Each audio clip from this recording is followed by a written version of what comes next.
Nous sommes le 26 octobre. Un voyage express. Nous lisons dans Jean chapitre 6 au verset 19.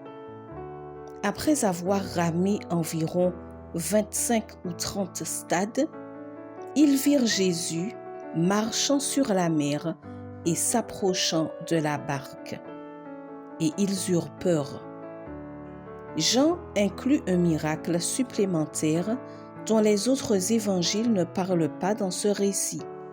La rapidité avec laquelle ils ont atteint le rivage lorsque Jésus est entré dans la barque. Jésus a demandé à ses disciples d'aller à Bethsaïda, mais ils sont allés à Capernaum. Lorsqu'ils ont débarqué avec Jésus, ils sont arrivés à Génézareth. Bethsaïda se trouve sur le côté nord-ouest du lac. Capernaum est situé entre Génézareth et Bethsaïda, et Génézareth est à l'ouest. Dieu a une Bethsaïda pour toi, un or sur la carte de ton destin. Tes peurs ou doutes te détournent et tu termines le voyage dans des endroits non prévus. Lorsque les tempêtes de la vie détournent ta route, invite Jésus dans ton bateau, car il aura toujours une meilleure alternative. Les disciples n'avaient parcouru que 5 ou 6 kilomètres après avoir ramé pendant 6 à 9 longues heures dans l'obscurité et la fureur des vagues.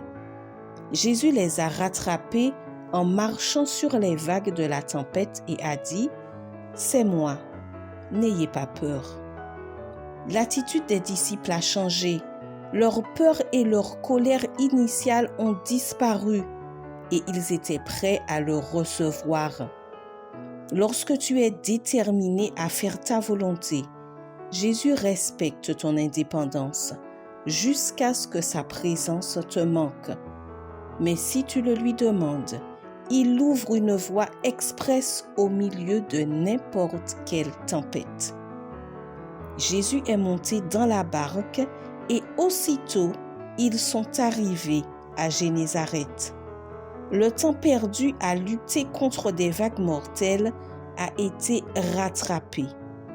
Dès que Jésus eut pris place dans la barque, le vent cessa.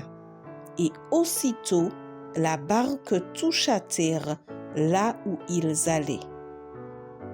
Une aube lumineuse succéda à cette nuit d'horreur.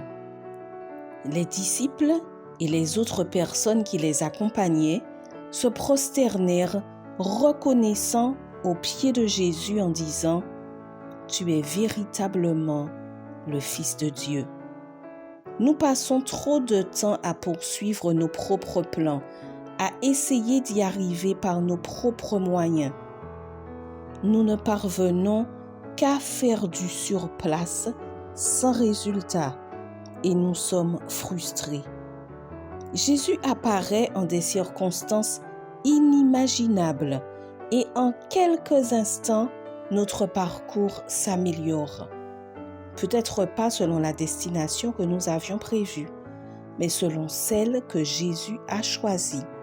Et bien sûr, elle est bien meilleure. Tous les obstacles qui te frustrent seront surmontés et tu arriveras à bon port. Même si la nuit est sombre et que les vagues semblent détruire ton navire, prends courage, Jésus t'accompagne. Aussi longue que soit la nuit, le matin viendra et tes craintes se transformeront en émerveillement et en plaisir. Bonne journée et que Dieu te bénisse.